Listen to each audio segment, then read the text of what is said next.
MLC Rama RP Niranjan ने सुनी जनता की समस्याएं। आपको बता दें, जनपद झांसी के मौरानीपुर तहसील अंतर्गत ग्राम मडुआ में जन सुनवाई कार्यक्रम के माध्यम से जनता की समस्याओं को एमएलसी रमा आरपी निरंजन ने सुनकर संबंधित अधिकारियों से जनता की समस्याओं का त्वरित निस्तारण कराया। एमएलसी रमा आरपी निरंजन ने नायब तहसीलदार से कहा, अतिवृष्टि से किसानों को बहुत नुकसान हुआ है, कोई भी किसान मुआवजे से वंचित न रहे। एमएलसी रमा आरपी निरंजन ने ग्राम मडुआ में सीसी रोड का किया लोकार्पण और हाई मास्क लाइट से गांव जगमगा गया है। ग्राम प्रधान सहित समस्त ग्रामवासियों ने एमएलसी रमा आरपी निरंजन का धन्यवाद प्रकट किया और आशा व्यक्त की कि इसी तरह का हमारे गांव के विकास के लिए आपका सहयोग मिलता रहे। जन सुनवाई में कई ग्रामों के ग्राम प्रधान, अधिकारीगण और ग्राम के सैकड़ों की संख्या में लोग उपस्थित रहे। अंत में राजा पटेल ने सभी का आभार प्रकट किया। चालक ने एक नीति कही, चालक ने साफ कहा, किसी के सामने ईश्वर ने आपको अगर बड़ा ओहदा दे दिया है तो किसी के सामने गगड़ाओगे, किसी के सामने अपने को कमजोर न समझो,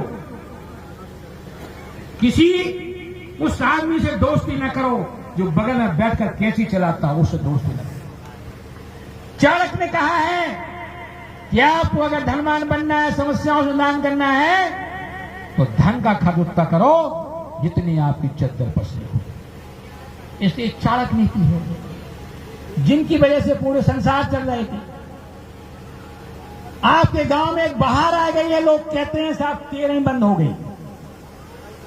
मैं बहुत विस्तार से नहीं बताऊंगा, लेकिन आप उन लोगों से पूछो, बुजुर्गों से, 80 साल के हो गए, 85 साल के हो गए, क्या वो तेरें कराना पसंद नहीं करती? आप कहते पुरखा आ गए, जब तेरे ही नहीं होंगे तो काय के पुरखा?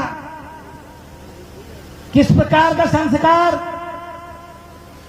क्या पुरानी परंपराएं जो थी, क्या वो बुजुर्ग या देश के लोग धार्मिक नहीं थे या काम नहीं करते थे? जो तेरे के लिए मना करने आते किसी समाज के हों, उनसे पूछो कितनी जोरदारी से अपना जन्मदिन मनाते हो, कितनी जोरदारी से अपनी सालगिरह मनाते हो। आज मुझे सिखाने आते हो कि आप तेरी बंद कर दो, परंपराओं को बंद कर दो, मुझे कमजोर कर दो। इसी गांव में तेरे नहीं होगी, दूसरे लोग कहेंगे तेरे तो इसलिए नहीं करी, पैसा ही नहीं था या पैसा बचाना था, जो बहाना था कि तेरे ही नहीं करी, ये तो बहाना था। आज आपके बीच आएंगे गाड़ियों से, आपकी मिट्टी समाप्त नहीं होगी, पहला काम करेंगे, फोटो निकलवाएंगे, सीधा आ जाएंगे कि साहब तेरे नहीं करनी है। अरे मिट्टी शांत होने दो, नेतागिरी बाद में करो, फोटोग्राफी बाद में करो, बद्दुआ न दिलाओ उन बुजुर्गों से, उस परिवार को बद्दुआ न दिलाओ कि जिसकी आप तेरे नहीं कर सकते हो, संस्कार नहीं कर सकते हो, उस बुजुर्ग आपको आशीर्वाद देगा, कभी आशीर्वाद मिलने वाला नहीं है। आप गलत फहमी में रहो, जहां रहें आप किसी परिवार को बद्दुआ न दिलाओ।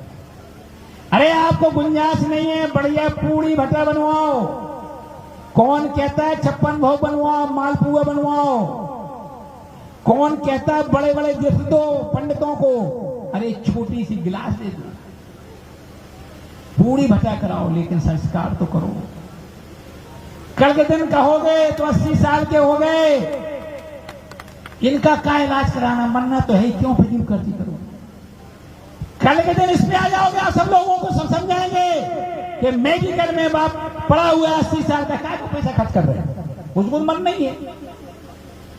अच्छा लगेगा आपको कि आपका बुजुर्ग कराया रहा हो मेडिकल में और आप पैसे की कुंठी मारे हुए घर में बैठे हो, आप सबक सिखा रहे करो, अच्छा लगेगा? तेरे रुकना अच्छा लगेगा आपको? बताओ इस सुर में आप लोग किसी समाज के हो? हम नहीं कहते कि समाज के अहवार हो, कुशवा हो, पंडित हो, ठाकुर हो, कुर्मी हो, ये सच, ये परंपराओं को ना भूलो।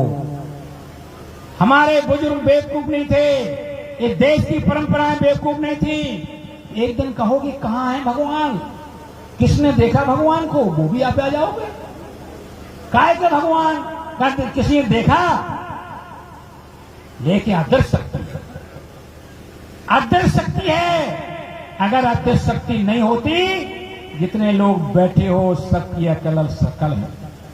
या दो भाई होते हो जुड़वा तो कहते हो दोनों की शकल नहीं। ये तो दो भाई एक से लग रहे हैं, इसलिए अदृश्य शक्ति है वो। आज के किसी वैज्ञानिक की हिम्मत है तो आपको एक सेकंड में पैदा कर दे? नहीं। इसलिए आप उन बुजुर्गों की, उन परंपराओं को ध्यान में रखते हुए आप अपनी गुंजाइश करो। कर्ज लेके कोई काम ना करो, चालक ने कहा, लेकिन सीमाओं में रहकर किसी के दबाव में आकर कोई काम न रोको, ये भी चालक ने कहा। ये भी दबाव मान जाते हो आप। 4 लोग आ गए गाड़ी में बैठे बैठे, बढ़िया कुर्ता पाजामा पहन के, और आपको दृष्टांत सुनाने लगे कि क्या होता तेरे। जिस दिन वो हो जाता उस दिन कोई कारगिल, अरे भैया ये पुरखा बंद करा दो, नौ दुर्गा बंद करा दो, दिवाली बंद करा दो, दशहरा बंद करा दो,